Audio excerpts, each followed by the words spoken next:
Hello, I'm your host, Leonard Duncan. Welcome to a new episode of ATV-TALK and Motorsports Podcast. Please join us every Tuesday at 5 p.m. Pacific Standard Time. We bring you interviews with industry professionals, live events, live news about the motorsports industry in every episode. Enjoy the show. Whether we are out riding with our friends and family or racing in extreme environments, we all need good tires.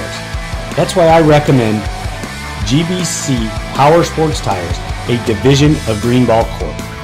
Their products, which include XC Master, Mini Master, and Groundbuster 3, are what leading professionals in the ATV-UTV industry are using. You can get your tires at greenballtires.com or find them on Instagram as GBC Tires for further inquiries. Cody Collier, how are you, brother? Good, Leonard. How we doing? Hey, welcome back to ATV Talk. I'm doing great. Hey, congratulations on the championship, man. I know it's been too long since we touched base, but I really appreciate you taking some time. Yeah. Have me back sooner next time. No, happy to be here, man. Yeah, exactly. You know, I mean, you know how it is. We all get caught up in what we're doing, and it just it gets a little crazy sometimes. Absolutely. Like I said, good problem to have. Good problem to have. You know, and there's a ton of ATV people that I want to talk to, and the list grows every day. And I'm swimming in names, and I'm sending out requests and get to everyone before you get twos and threes of people. I hear you. Absolutely. No, and it's not even that. It's just, you know, you have a constant story, so I got to keep up on that constant story. And then there's new people that come in, and then you got to keep up on their stories. I don't know. I'll learn how to manage it as we go along, but we're doing okay. We're doing good. We're growing, and it's a lot of fun. No, that's what it's all about. Exactly. Hey, we talked about 4 races to go in the season is when we talked last time. And what I really want to know is, we texted a little bit about during that time, but how were the emotions for you as it came down to the wire? They're good. All season it was good, you know, like we talked about. You know, I was in that big points hole. Round 5, you know, I was 30 points down, and by summer break I had the lead back. So, you know, I think we talked right before summer break ended, with 4 races to go, and I was honestly in a good mental space, dude. I was in the same mental space I was even with that 30-point hole. I was like, I can just one race at a time, just keep picking away at this thing, and control what you can control. And I was able to keep calm, cool, and collected, or whatever the kids are saying these days, and was able to just one lap at a time it. So really was calm, cool, and collected. You know, but the last few corners of Ironman, I did a nice little wheelie, had some fun with it. That was really all the emotion I let myself feel during the race. I'm like, it's not over. I got to execute. I can't let this stuff get to me. I got to control what I can control, not until that checkered flag flies. Was there ever a chance that you could have lost the title at that point? Ironman, no. If I would have won the previous race, I believe I would have locked it up. So it was not a must-win situation for me. But I wanted to end that season with an exclamation point. I didn't want to win the championship on a second or a third. I was like, I'm winning this race. No way around it. And I went out there and executed. And that's executing the plan is always the best way to do it, right? It works out sometimes. Sometimes you got to improvise, but, you know, it's good to have a plan. Are you going to race the whole season next year? And have you decided to do any of those other endurance races that we talked about last year? Absolutely, full schedule again. You'll probably never see me not run a full season GNCC unless I'm in a wheelchair. You know what I'm saying. I ain't missing a race unless I'm injured. I'm in it. I love racing. Racing is my life, and so I can't imagine myself not at a GNCC. I've been so busy with sponsors, and I've had a little bit of a crazy off season working with sponsors and getting stuff lined up. I actually brought my I worked for my local union, IBW 683. I'm an electrician for them. I actually brought them in as an outside sponsor into the sport this year, sponsoring me. So I've been doing a lot of work, testing some stuff. A lot of stuff just hasn't worked out, and it's a lot of let's watch you this year. We're just learning about you. Let's see how you do, and we'll talk again next off season. So I've been lining some stuff up, and it's been good. Busy this off season. Haven't really been able to plan too much on other styles of racing other than GNCC and just this race is this weekend, the local. So we're hit like those type of things. But just focusing. I want to do the Canada 8-hour next year, and that's really the only one I see happening next year. I would like, doing the Kenda 9 hours of Havoc again, of course. Would like to get into anything else I could have the opportunity to do as well. I would love to go do a Baja. I am dying to go do that. Hunt the Wolf out in Romania or whatever. I am dying to go do that. I think I would do very well there. Yeah, anything. I'm down for all sorts of racing. That's so awesome. You need to get that thing revved up, get it all ready, and take it down to Dakar as well. Get me talking to the right people, man. I'd love to. I'd love to. Yeah, you better save your pennies because that one's expensive. That's why I can only do what I can do. GNCC is as hard on us as it is. So I would love to go do one-off events like that if things lined up. I'd love to get the dialogue going at least. The rumor I'm hearing from the side is that your class is growing next year. Yeah, I have seen a couple people with 4x4 builds and red plates. So I haven't really talked to just on social media and whatnot. So it's interesting to see a couple people that have switched over, and I love it. The more the merrier. I think it's incredible. One of these days I'm going to get back there so that you can take me for a ride through the woods on one of those machines and show me what it's really like, because the ones I've got to ride on the West Coast, I just can't see it. What, holding pace or what? Yeah, basically. I mean, how could you go that fast on some of these things? My brain doesn't calculate it. And trust me, I've never walked up and seen one of your race machines and got to really look up close to what they really are. I'm still talking that I've been introduced to the utility machine. Yeah, just a different beast, got to ride it differently. It can only do what it can do. You got to ride it a little differently. As long as you respect the machine, it'll do what it can do. And we're trying to find out what they can do. Are you going to run the same style machine you ran last year? Copy and paste, different colors. That's nice. Brand new? Brand new. Well, no, I couldn't get a 23. I just couldn't get a 23. It's weird. But on a 22 this season. Well, that's okay, right? I don't know. You think I don't know. If I was the manufacturer, I'd want the number one guy running my brand new product, showcasing my new machine.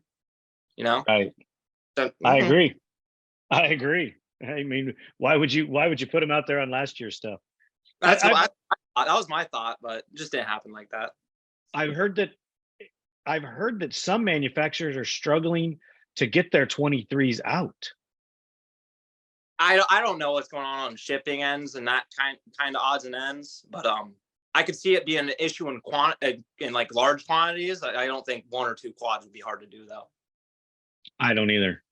Yeah, I mean, if somebody in the works is not doing their job correctly, I guess, what are you going to do, right? Oh, not my world. I'm just living in it. Right on. There you go. You're just an extra in their movie of life, right? Yep. I'm just trying to see where I plug in for them. Did you bring on any other new sponsors other than the union? No, that's huge. I'm super happy with that. Really hope to do them well, and I guess I'll do my first little shout out for them right here. Union's great. All the workers fighting for the workers is great. It's all about the workers being happy, being safe, and enjoying what they do, enjoying their job, wanting to come to work every morning, and having pride in your work, and doing quality craftsmanship and doing things right. It's a really good environment, really great people to be around, and make some good money. Great benefits. And what was that union again? IBW Local Union 683. There. All right. That's what my day job, when I do 40 hours a week. Love it. Love my job. But yeah, no, I brought them on board. Super happy with them. And Kenda obviously came back this year too, right? What? Excuse me. Kenda obviously came back this year too. Oh yeah, I can't thank these guys enough. They've taken such good care of me over the years. Brought me back on board in 2018, I believe, and it's been a great partnership. Really happy. They've always taken care of me. They've had people been promoted through the ranks, and every one of their every one of my reps I've been in contact with has taken great care of me. So I'm looking to always grow this partnership with them. They're great. Working on Bell and Leat, I can't get that to anyone to respond there. Bell is still in sponsorship season, but I'm just like, my season starts in 2 weeks. Like I said, I'm trying to get correspondence there before the season. And then Leah, it's crickets there. I don't know what's going on there. Set things out. Just that's crickets. I brought on FXR this year as a gear company. Really like their product. Got riding it once, super comfortable. Love that stuff. CD Boots got Moto Nation back on board. They're fantastic. I think they're the best boots on the market. I got better offers from other places, but I chose to stick with Moto Nation and the CD because I believe in their product and I'm most comfortable in their boot. And I don't want to be in anything but the best at this point. I want to be comfortable. So with Moto Nation, I can't sing anything but praises about their product. So let me ask you this. You brought up the word comfort multiple times. When you're playing in the mud on that heavy machine, where's the comfort part come in? The independent rear suspension. I want to be able to move, I don't want to be restricted. I want to be able to move around and do what I want to do when I want to do it on the machine. I wear a back brace, and that's really my only restraint. If anything, it keeps me in better posture with that kidney belt, that back brace support. It keeps me the bill balance, the straight back in a little bit. But it keeps me in better form. If anything, keeps me tight, and I just want to be able to move. I don't like camelbacks. I don't like chest protectors. Chest protectors, I just think it's a roost guard. If you wreck one of those things, then that piece of plastic ain't going to save you. So, right, I agree. So I think that's more of like I don't like roost guard. That's all that is. You can't, it hurts a little bit, but take it. I'd rather be comfortable moving when I want to. Get in front of them then. Right. If you don't like to get roost, pass them. Yeah, find a way around. But, so you sound really motivated, and I like the energy. Was there any change in your training program, rolling into the 2023 season? So they're in trouble this year. Cody Collier last year hasn't worked out in 3 years. I have not worked out in 3 years, like practically zero, like not enough to count as training. Been in the gym a handful of times sporadically, not enough to count as training. This year I've been rowing 4 miles a day. So you're got a little spark there. I want to, if they thought Cody Collier was a problem last year, I'm ready to come swinging this year. I'm training like I'm number 2. I'm not losing this number 1 plate. That's what I like to hear. That's pretty awesome stuff. More than that, dude. The work, I've really found my peace in work and love my work. Finding my happiness just in life, it's the little things. Just trying to find my happiness. I think I'm doing well in finding it. That's good. But I mean, you have to be happy. That's what it's really all about. I mean, if you're not happy doing what you're doing, then why would you do it? That's what it's all about. And how could you not be happy getting to race your ATV? Yeah, people put too much pressure on themselves. People are coming into it the wrong mindset. People expecting too much, but there's so much to it. I see people break down. If people would just ride their 4-wheeler and stop being in their own head, they would do so much better. Oh, I totally get it. Get it. It's insane. Like you'll see all the time, top XC2 guys move up to XC1 and go backwards in speed a little bit. Not much, but it's just because they don't have that drive, that kill anymore.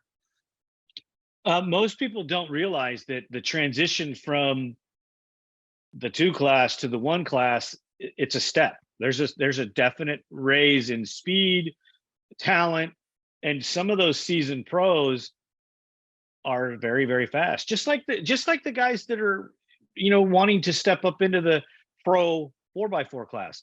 There is a definite step between the class below you and your class.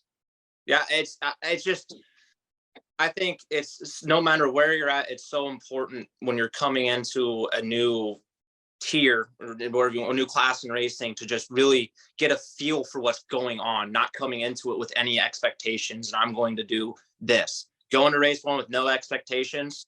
Be like, okay, I got 8th. I learned this and this. Next race, I want to get 7th and see what else I can learn. Okay, I got 7th. Let's get 6th next race. I got 7th this race. That's okay, but I learned this and this. We're going to prep and come back into race 6. I think so much people just, something doesn't work out for them and they just go backwards. I think there's a lot of mindset in the racing. The mental side is crazy, and people I don't think expand on it. They just say mental, and you're like, okay, mental side of racing, but no one expands on it. No, they don't, because it's just like every sport. Why was Michael Jordan the best basketball player? Because he could hit the shot when the pressure was the highest. Yeah, it was just another shot to him. He just executed. He didn't let it the moment get to him. He just did what he had to do, executed, and just was in the moment. Yep. And that's, you can break down athletes in all different sports like that are, Mr. Automatic or Mrs. Automatic, however you want to put it, that just, they're clutch. When it's on and you have to perform, they perform. Yeah, I got very motivated watching The Last Dance. I thought that was a great documentary. Nice. On Netflix. Nice. Jordan story. It was very, very cool. Yeah, I didn't get to watch it, but I was a Jordan fan. I quit watching basketball when Jordan retired. Okay. It just, I'm out, done, don't care. Yeah, because it just wasn't the same. Yeah. Basketball. Yeah, not to get on that tangent. Basketball is a very individual sport. You can follow players much easier than you can anywhere else, I think. But yeah, I love basketball. I am terrible at it. We could have another podcast. We could talk about basketball all day, but yeah, I can't even dribble. So I got to keep watching it on TV because they're never going to let me on the court, but that's neither here nor there. Your intensity and your focus was good before. It just seems like you are just energized at a whole new level now. They're in trouble. That's it. All I gotta say. You've been training. I know you live in the cold country right now. How do you ride in that weather? Rode Honda 90s a couple times, just having fun, and then rode my dirt bike a few times. And we're riding the next 2 weekends on the 4x4. I haven't really done any 4x4 riding this offseason. Just didn't line up for me. Wasn't in the works. Every time we tried to go racing, it was terrible weather. We went to go to Mid-South like a month ago, and it snowed so bad on the way there. We made it barely an hour in, 2 hours into the trip. So, and it was a 5-hour drive. I'm like, yeah, we're just didn't leave on time for this kind of snow. It was not supposed to snow like that. So we tried to ride once. Just hasn't been in the works. Yeah. Do you think the weather's going to be bad for the first round? You look at your weather radar right now, and you don't trust 5 days out. So right, I can't predict that. What's it normally like in the first round? Normally, it is normally nice. It's normally like, it's South Carolina, so it's normally like, we've been fortunate for it to be like 40, 50 and like no snow, no, not really any mud. It's been nice to us in the past. I'm sure hoping it holds up for that. But I don't think you guys really care, do you? I prefer to not get muddy sometimes, but it don't bother me. I love riding the mud, rain, shine, whatever. It's just more of a pain to clean. That's true. That's very true. Not a fair weather racer. I want to ask you some questions. When we talked, you were talking about how you see the course and how your mind pictures it differently than most people. I'm assuming you've talked to most people. And when you were describing it to me, that's not how I see the track. So do you do anything special to help that? It's almost like you're playing a video game instead of racing. I'm making the video game in my head. It is a video. I just, yeah, like, if anyone hasn't watched the past podcasts, yeah, I have a very analytical mind. I'm looking 3 corners ahead on the track, in all the race lines, everywhere the quad could possibly go. And I am like, I don't know if you guys have done like trial times on like video games for like lap times where like the little ghost goes. Like I can like pause myself, have like ghost go. I just know which way is going to work out if I put my tires in what directions before I ever touch it. I know what the quad is going to do before it happens 99.9% of the time. So, and at the paces we're going, it's insane. But that's the way I found to know what I'm doing on the 4-wheeler to control the pace. And with that, I can constantly,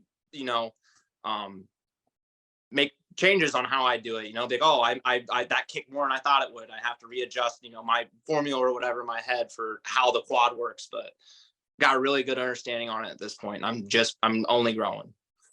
That's pretty awesome stuff.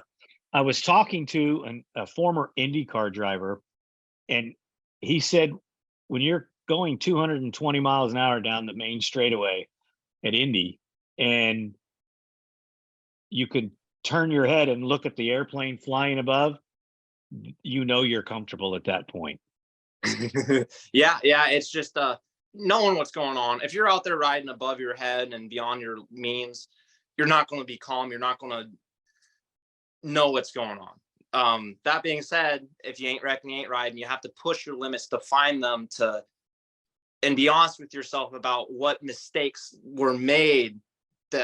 What did you do to create that outcome? Everything's so very literal, and it's going to happen every time if you do it the same way. And so the only adjustment, the only variable on the track is you. So once you learn to understand that the track is what it is and the quad is what it is, and you're the only one that can do something right or wrong, that's when you're going to figure things out. So what you're saying is, if you wreck, you can dissect what happened to figure out where your mistake was so that you don't wreck in that situation again. Oh, absolutely. Absolutely. It's all tire placement and momentum, and they're all the intangibles of physics. It's a physics game. So if you hook that rut in a certain way that kick your rear end out and you caught that tree, figure out how to hop over it or straddle it, or if you hit that rut like that, you'll hit it's crazy in cross country racing. You'll forget about a spot and hit it the same way 4 laps in a row and have almost the same thing happen if that part of the track hasn't deteriorated fully. But if you hit the corner the same way, you're going to get the same outcome every time. If you do something different's going to happen. When you just mentioned about the deterioration of the track, being the amount of people that are riding it, would you say that the track changes drastically every lap? Mud races, absolutely. It depends on how hard packed the soil is. Florida, it's is night and day, lap to lap. Extreme mud races where people are digging stuff out, that's going to look pretty different and stuff gets blown out. But like Big Buck, where it's round 1 and round 4, where it's extremely hard pack, and if it's like dry and dusty, you're not going to really see anything develop. We've been riding there for 20-25 years. The dirt is what it is at this point, unless it's muddy. Right. What's the track that you raced right before summer break? I forget the name. It was super rough. Snowshoe up on the mountain. Yeah, there you go. Yeah. That place is gnarly. I love that place. Lap to lap, it is. So there is gnarly wood sections connected by ski slopes, right? So the ski slopes are really hard pack. And it's like it doesn't get a lot of change on the ski slopes. They're pretty consistent lap to lap. And depending on the section of the woods, like it's very, very rocky on Snowshoe Mountain, right? So it's got that rock base to it. Depending on if it's a virgin trail, it might dig out really bad until we hit that rock base. But once you find that rock base, it is what it is there. And you'll find some spots like Howard's Hole, some spots in Howard's Hole where there is no base. So. Okay. I get it. I follow you. Do you notice much deterioration in the machine when you ride in a rocky area like that? Depends on how much you spin your tires and rip off your tread. Just Throttle think of control. throttle control is part of like your speed. I'm saying simply, if you don't spin your tires as much and you're not ripping off lugs of your tires and having that a sharper edge on the last lap than your competitors, you're probably going to have a faster lap time just because you were more cautious previously in the race and saved your quad to go faster on the last lap. Those things matter. Really? Is it every track or just a rock hard pack track? Rock hard pack tracks. I see sport quads burn out their tires on the blacktop. I'm like, what are you doing? You're getting ready to go climb a mountain and you just burned off your brand new tread. Your edge is gone before you ever took off. What are you doing? Never made sense to me. I've never heard anyone talk about this. I've never really talked to this about anyone, but this is a thought I've always had. So are we talking the start or just there's an asphalt section and they just roast all the tires? We just happen to talk about snowshoe. So like you'll see Okay. different burnouts and they're, pro entry at snowshoe because it's blacktop. The only time you can do a burnout. I'm just like, well, their edge is gone, it's burn off that brand new edge. I get it warmed up the tire or whatever, but your edge is gone. But then, as you're going on through the race, like Loretta Lynn's, it is super shaly, has sharp rocks. You will rip off a whole chunk of tread. I've seen people have flat tires because it ripped out an entire knob. If you're spinning your tires and continuously messing up your tread on your rear tire, you're not going to have as good as traction as someone that doesn't do that on the last lap. You're going to be fighting for, whereas they're going to have it. Wow, I know that happens because like when you race on the West Coast in the desert, you can have similar effect because you're in shale rock or you're in like a lava rock and it's just sharp and it just destroys the tires. And you can lose knobs or even lose a tire, even with inserts. Sometimes you can damage them bad enough to have to get a change. Yeah, especially the speeds you guys were running, it's a little different. The speeds you're running, you're going to rip stuff off for sure. And it's crazy. Biggest issue in the world, but it is a theory of mine. I think it matters. I think it affects stuff.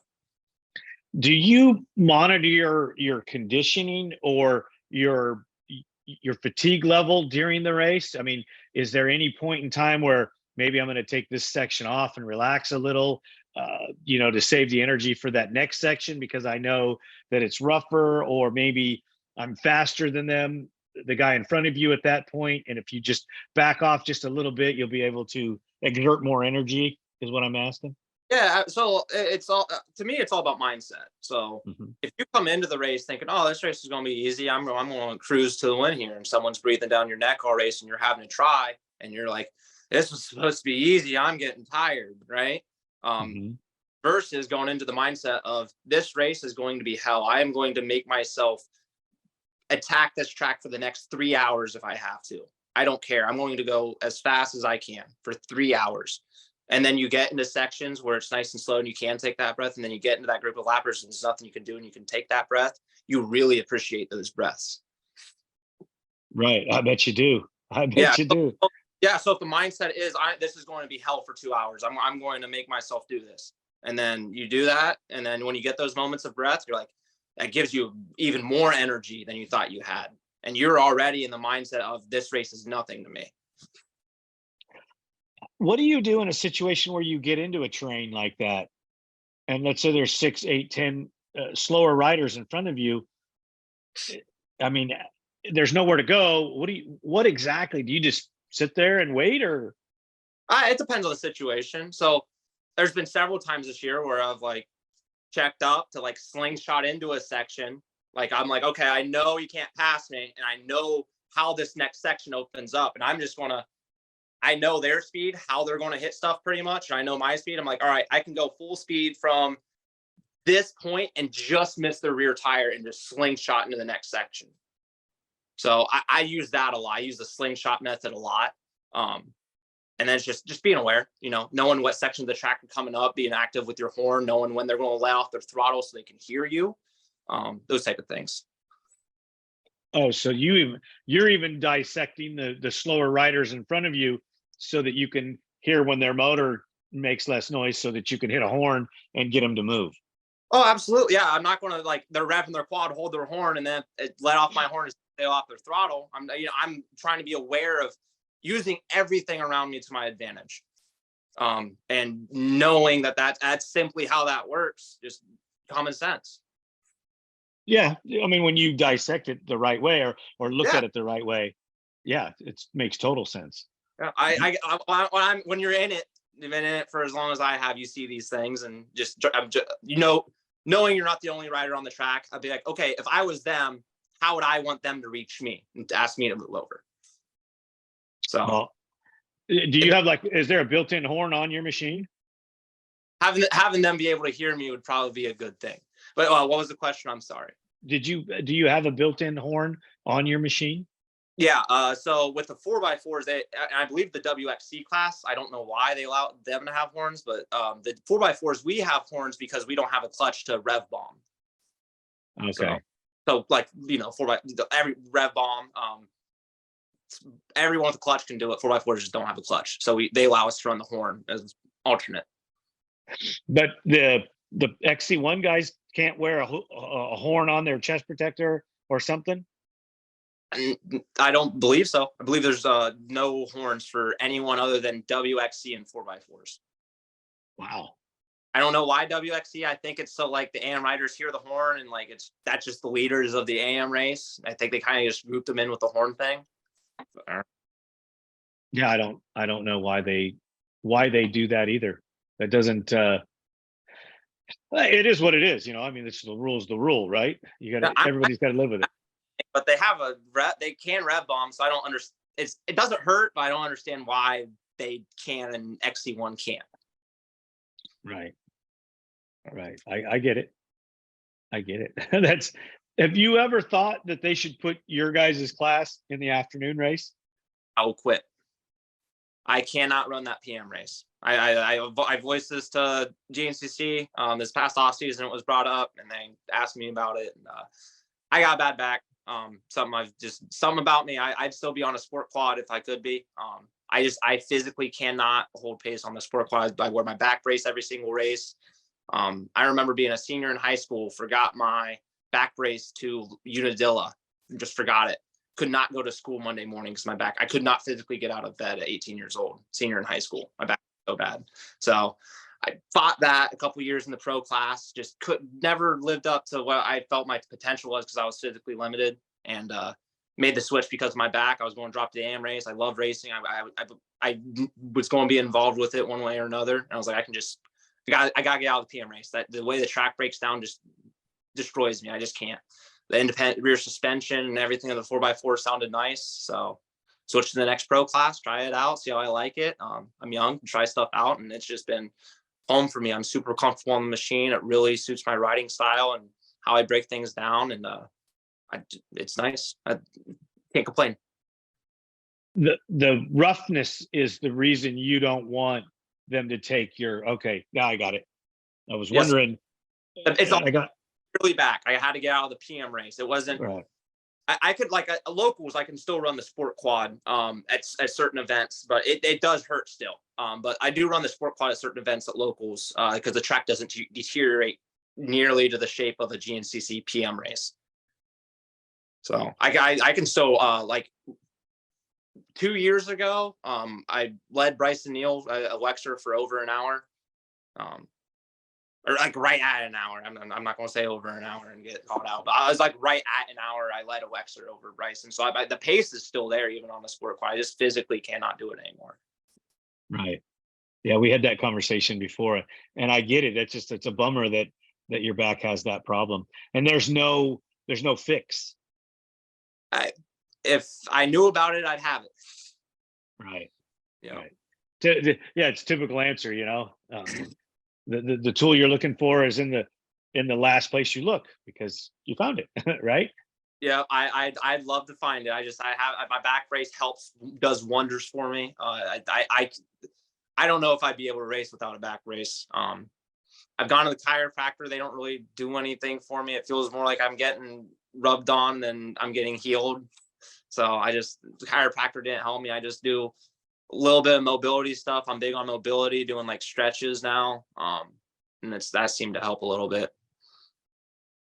I go and see a trainer. I try to go 3 times a week. Doesn't always work out, but he is super into stretching, especially at my age. I tightened up so tight. He said you'd feel way better if you just stretched. That's all you got to do. Yep. Give yourself. I'm big on learning from others' mistakes, listening to the horror stories of the other people, and being like learning from it. Not making the same mistakes other people do. So like that, I hear about people getting older and they're like, it hurts just because I didn't stretch. So I'm like, I want to be limber and active and happy and all that good stuff. So Well, yeah, make sure you keep stretching, because if you don't, you're going to be like me, and I can't even touch my toes. Yeah. No, been listening to that David Goggins guy a little bit. He's got some good stuff going on. I just finished his book. I inspirational guy for sure. Very inspirational. I'm listening. I just finished Goggins. My son recommended it, and I went to Jocko and listening to Extreme Leadership. I've already started using some of those tactics at work, and instantly it's changed the dynamic in the conversations that I have with people. When you made a mistake or you didn't order something on time, you just, I didn't do it, and this is why, and you're not arguing with them. It's just, I didn't do it. It's my fault. I'll get it taken care of. It allows for growth. The base of honesty allows for growth. They've removed all of their nonsense from themselves, and they're just doing what they think is right. I love it. Exactly. And I, at the same time, there was some weird TV show that my wife and I watched, and the doctor in the show goes to his staff, "How can I help?" It's serious. There's no break in it. It's a serious question that you're asking the individual. What can I do to make your job better? That's simple. Exactly. And thinking about all these different things that these phenomenal men that you listen to are doing, and then you hear something so simple as that, is how can I help? Yeah. Exactly. Being able to move forward. Exactly. I almost thought for about a split second that I could go run, and I go, after listening to Goggins, and I just thought, no, that's not going to happen. Really? I jumped off my couch. No, I wasn't. I wasn't able to just even think about running. It's just I could do a little bit of jogging, but no long pounding. I got issues, and I guess I'm not as man enough to even try it, because that guy. If you a rower, I ain't no impact anywhere. But the injuries that guy has, to continue doing what he does, dude, he's just. I think he's superhuman. He's an animal. Man. Help find my mindset. I've always been, like you said, I'm a little sharpened, and it's very into listening to, you are what you eat. Why aren't you feel you are what you fill your head with? So I've been big on listening to growthful podcasts and filling my head with good stuff. Oh, I got to thank my son for that, but telling me to read that book. I had heard stories about that guy, but man, it was just unbelievable. And then listening to Jocko, and and Leif Babin, these guys, they're real deal. And the way that they take a situation that they talk about on the battlefield and then show you how the same tactics work in business. Yeah. Unreal. I mean, there's a war, dog eat dog world out there. well, yeah, but they're talking about just pure common sense, laying it out, simple. My dad's always told me the KISS method. Keep it simple, stupid. I like it. Yeah, people are people. Doesn't matter what you're doing. People are people. Just treat people like people. Yeah, if you streamline everything and make it simple, you're going to be way better off. Absolutely. Yeah. Make it any harder. It has to be. Keep it simple, stupid. I think about that when you're building a machine. You can create a negative by overbuilding. Absolutely. Or overthinking it.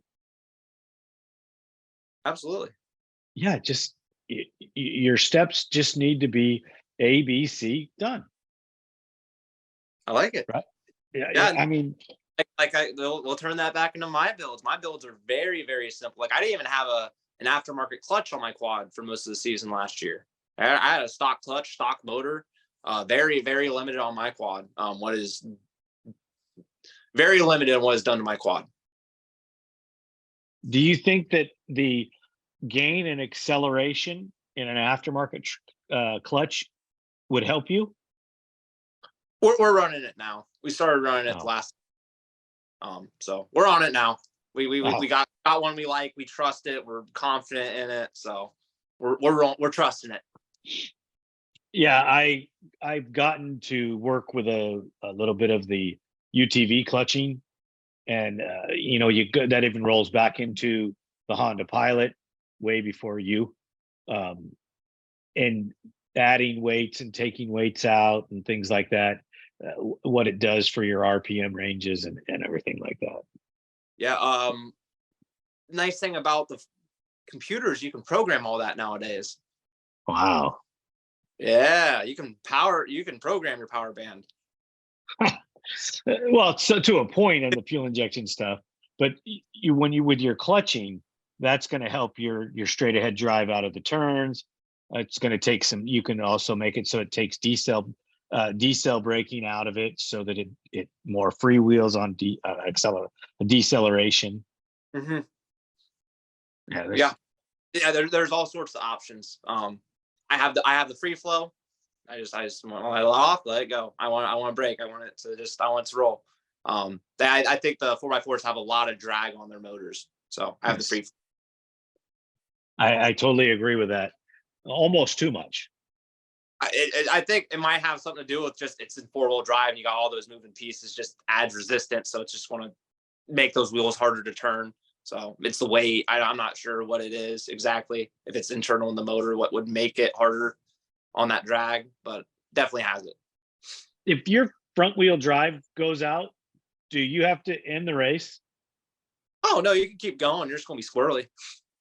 Okay. Now 4-wheel drive, you do not turn it out of 4-wheel drive, and if you do, your front end's going to push. So like with a 4-wheel drive digging, it helps you turn. You can use that to turn, right? It's driving you those tires in that direction.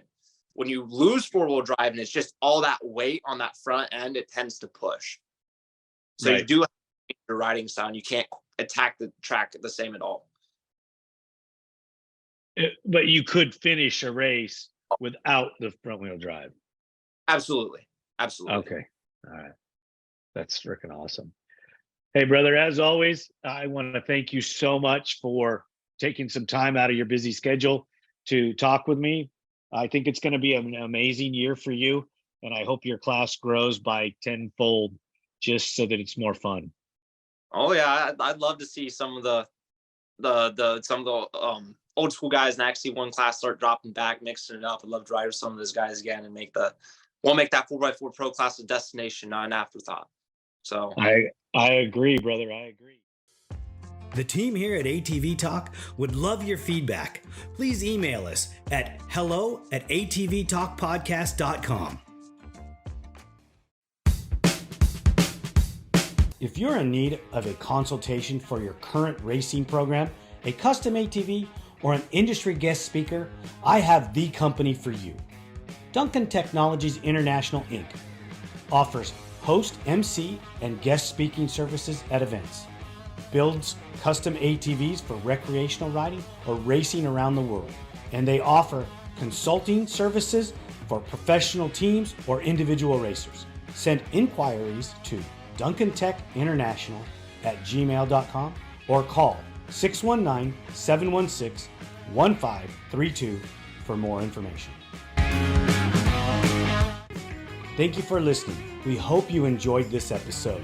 If you did, don't forget to share us with your family and friends. The podcast is available on all streaming platforms, and you can find us on social media as ATV Talk Podcast. We're on Instagram, Facebook, TikTok, YouTube, Rumble, and Twitter.